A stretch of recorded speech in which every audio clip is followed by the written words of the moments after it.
Hi guys! Welcome back to our channel. In this video, we will explore what scientific notation is, why it is useful, and how to convert between standard form and scientific notation. So, let's get started. First, let's define scientific notation. It is a mathematical method used to express very large or very small numbers in a more concise and manageable form. It is being represented as m times 10 raised to n, kung saan yung m is called the coefficient or mantisa, and it is usually a number between 1 and 10. It can also be a negative. Okay? So next, yung n naman dito, yung exponent ni 10, is an integer exponent, which tells you how many times to multiply or divide by 10. So usually guys, yung integer exponent natin dito, sometimes it is positive, sometimes negative. Okay? So bakit ba natin to ginagawa? So it makes very big or tiny numbers easier to read and work with, no? So common to guys, yung scientific notation sa science, engineering, and computers. Okay? So next, paano ba ngayon mag-convert ng number to scientific notation? So isa-isayin natin yung steps, yung mga steps, okay? So number 1, move the decimal point to create a number between 1 and 10. Okay? Next step, count the number of places the decimal was moved. This becomes the exponent of 10. Step 3, if the decimal was moved to the left, the exponent is positive. If to the right, it is negative. Okay, so try natin to. Let's say we have 27,600,000,000. Okay? Usually guys, pagka whole number yung ating value, yung decimal point niya nasa dulo. Okay? So try nating i-convert to scientific notation. So step 1, move the decimal point to create a number between 1 and 10. So i-move natin tong point na to guys papunta dito para magkaroon tayo ng 2.76. Tama? So that is between 1 to 10. Hindi pwedeng dito sa 27.6, no? Kasi it's more than 10. Okay? So i-move natin yung point dito. So meron tayong 2.76. Nakuha ba? Next step natin, count the number of places the decimal was moved. So this becomes the exponent of 10. So bilangin natin.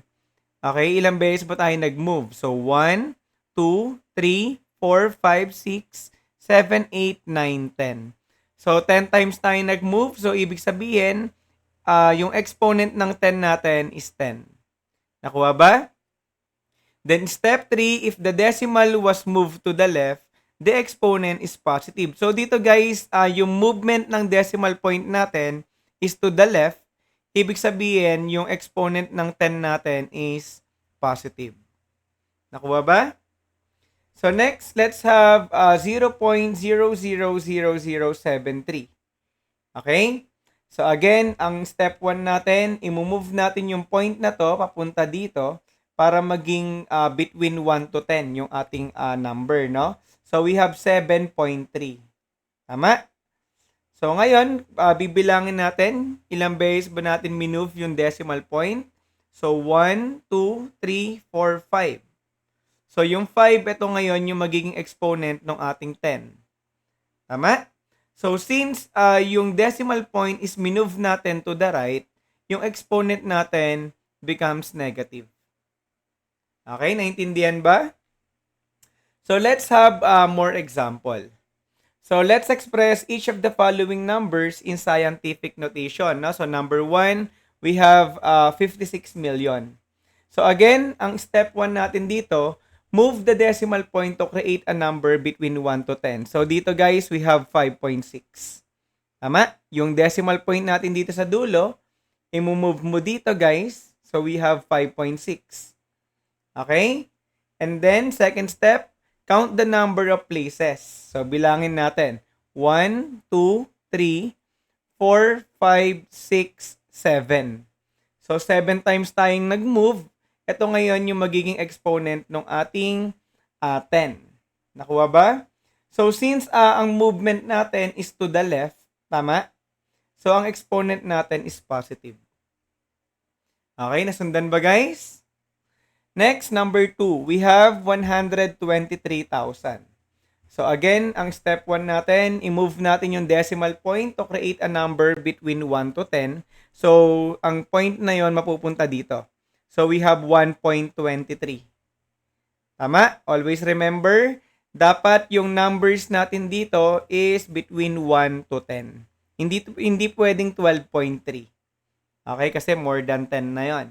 Next, bilangin natin yung decimal point. Ilang beses ba natin minove? So, 1, 2, 3, 4, 5. Okay? So, since 5 times, so ito yung magiging exponent ni 10. Nakuha ba?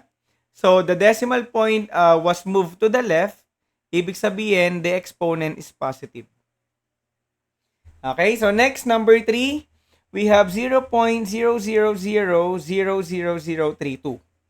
Okay? So, medyo marami tayong zeros dito. So again, step 1, move the decimal point to create a number between 1 to 10. So dito natin ilalagay yung point. Tama? So we have 3.2. Okay? And then count the number of decimal places. So 1, 2, 3, 4, 5, 6, 7. So since 7 times tayo nag-move, and then yung pag-move natin is to the right, ibig sabihin ang exponent natin is negative. Nakuha ba? And last, number 4. So, ang step 1 natin, create a number between 1 to 10. So, magiging 5.3. Tama?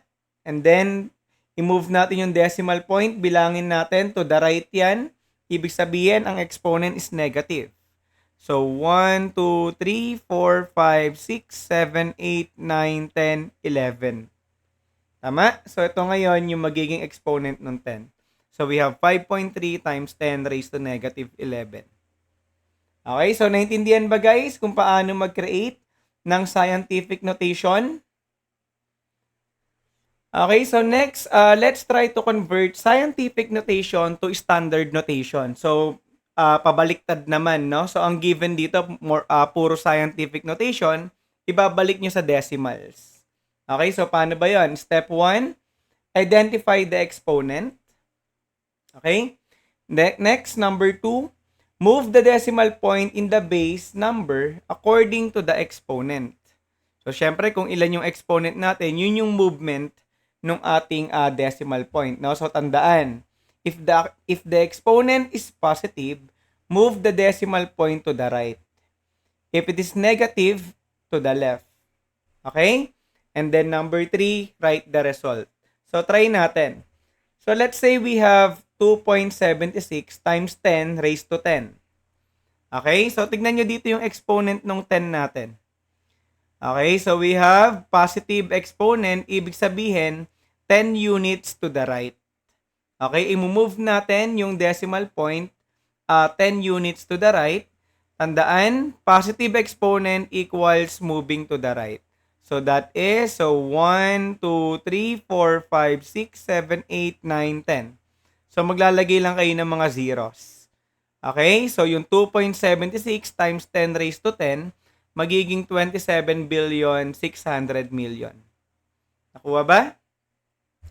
Next, we have 7.3 times 10 raised to negative 5. So, since ang exponent natin is negative 5, ibig sabihin, 5 units to the left. Tandaan, negative exponent equals moving to the left. Okay? So, try natin. So, 1, 2, 3, 4, 5. So, yung mga blank natin, lalagyan nyo lang ng zeros. Nakuha ba? So, we have 0.000073. Okay? So, ngayon, try natin yung ating mga examples. So, rewrite each of the following numbers in standard form. Ito yung mga may decimals. Okay? So, number 1. So, we have 4.5 times 10 raised to negative 4. So, identify nyo muna yung exponent. Ang exponent natin is negative 4. Tama? Ibig sabihin, pagka ito ay negative, i-move natin yung decimal point to the left. Tama? So, ilang beses? 4 times. So, try natin. So, 1, 2, 3, 4. So, ibig sabihin, we need to add 3 zeros. Tama? Nandito yung decimal point natin, di ba? 4.5. So, 1, 2, 3, 4. So, you need to add 3 zeros.